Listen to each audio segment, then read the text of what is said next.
ಮೀಟಿಂಗಲ್ಲಿ ನಮ್ಮ ಡಿ.ಕೆ.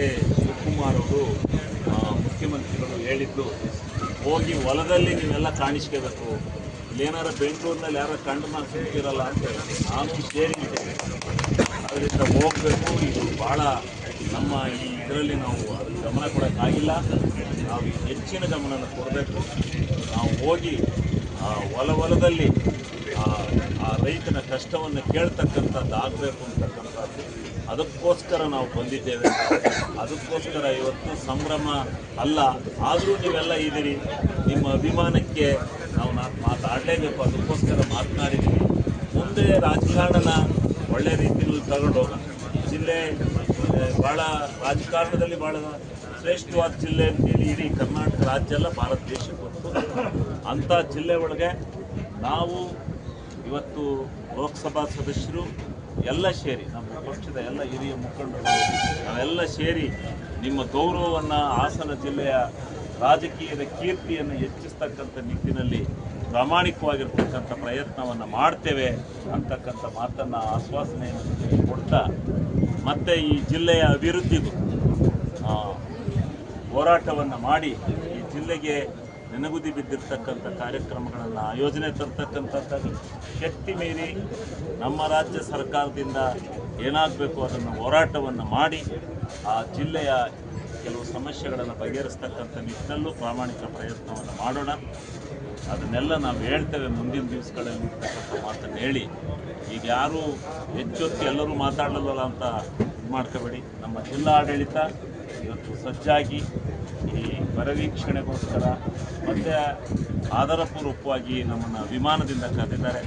ಅದೇ ರೀತಿ ಅವರು ಸಹ ವಿಮಾನದಿಂದ ಈ ಜಿಲ್ಲೆಯ ಜನತೆಯ ಕೆಲಸ ಕಾರ್ಯಗಳನ್ನು ಮಾಡಿಕೊಡ್ತಕ್ಕಂಥದ್ರಲ್ಲಿ ಪ್ರೀತಿ ವಿಶ್ವಾಸವನ್ನು ತೋರಿಸ್ಲಿ. ಆ ರೀತಿ ಜಿಲ್ಲಾ ಆಡಳಿತ ಉತ್ತಮವಾದಂಥ ಕೆಲಸವನ್ನು ಮಾಡಲಿ ಅಂತೇಳಿ ಅವ್ರಿಗೂ ನಾನು ಶುಭವನ್ನು ಕೋರ್ತಾ, ಅವರೆಲ್ಲ ಜಿಲ್ಲಾ ಆಡಳಿತ ಒಳ್ಳೆಯ ಕೆಲಸವನ್ನು ಮಾಡಿ ಇವತ್ತು ರೈತ ಸಂಕಷ್ಟದಲ್ಲಿ ಸಿಕ್ಕಿದ್ದಾರೆ. ನಾನು ಮುಂದೆ ಓದ್ತಾ ಹೇಳ್ತೀನಿ, ರೈತನಿಗೆ ಏನು ಸಿಗುತ್ತೆ, ಏನು ತಾತ್ಕಾಲಿಕವಾಗಿ ತಕ್ಷಣ ಏನು ಪರಿಹಾರ ಕೊಡ್ಬೋದು, ಎಷ್ಟು ಪರಿಹಾರ ಕೊಡಬೇಕು, ಇದೆಲ್ಲ ನಾನು ವಿಧಾನಸಭೆಯಲ್ಲಿ ಮತ್ತೆ ವಿರೋಧ ಪಕ್ಷದಲ್ಲಿದ್ದಲ್ಲ ನಾನು ಭಾಳ ಫಸಲ್ ಬಿಮಾ ಯೋಜನೆಯ ಬಗ್ಗೆ, ಇನ್ಶೂರೆನ್ಸ್ ಬಗ್ಗೆ ನಾನು ಭಾಳ ಮಾತನಾಡಿದ್ದೀನಿ. ಅದು ಇವಾಗ ನಮಗೆ ಅನುಷ್ಠಾನ ಕೊಡ್ತಕ್ಕಂಥ ಜವಾಬ್ದಾರಿ ಬಂದಿದೆ. ಅದನ್ನು ಕೂತು ಜಿಲ್ಲಾಧಿಕಾರಿಗಳು ನಾವು ಎಲ್ಲ ಸಮಗ್ರವಾಗಿ ನಮ್ಮ ಪಾರ್ಲಿಮೆಂಟ್ ಸದಸ್ಯರೆಲ್ಲ ನಾವು ಮಾಡ್ತೇವೆ.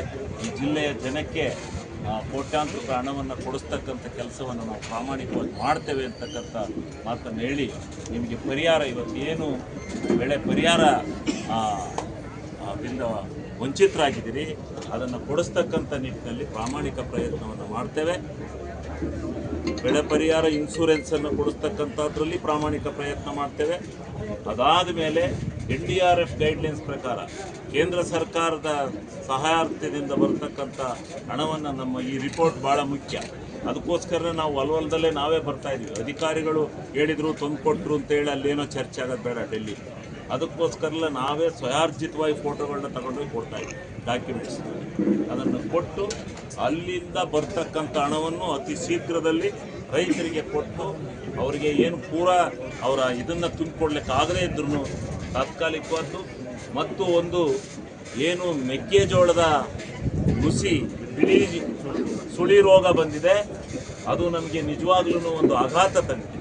ಅದರಿಂದ ನಮ್ಮ ಸಂಕಷ್ಟ, ನಾವು ಹೈನುಗಾರಿಕೆಯನ್ನು ನಂಬಿ ಬದುಕಿರ್ತಕ್ಕಂಥವ್ರು, ಹೈನುಗಾರಿಕೆಗೆ ಮೂಲವಾಗಿರ್ತಕ್ಕಂಥ ರೋಗ ಏನಿದೆ ಅದು ನಿವಾರಣೆ ಆಗದೇ ಇದ್ದರೆ ನಮ್ಮ ರೈತಾಪಿ ಜನ ಭಾಳ ಆರ್ಥಿಕ ಸಂಕಷ್ಟಕ್ಕೆ ಗುರಿಯಾಗ್ತಾರೆ. ಅದನ್ನು ನಿವಾರಣೆ ಮಾಡ್ತಕ್ಕಂಥ ನಿಟ್ಟಿನಲ್ಲಿ ಪ್ರಾಮಾಣಿಕವಾದಂಥ ಪ್ರಯತ್ನವನ್ನು ಮಾಡಿ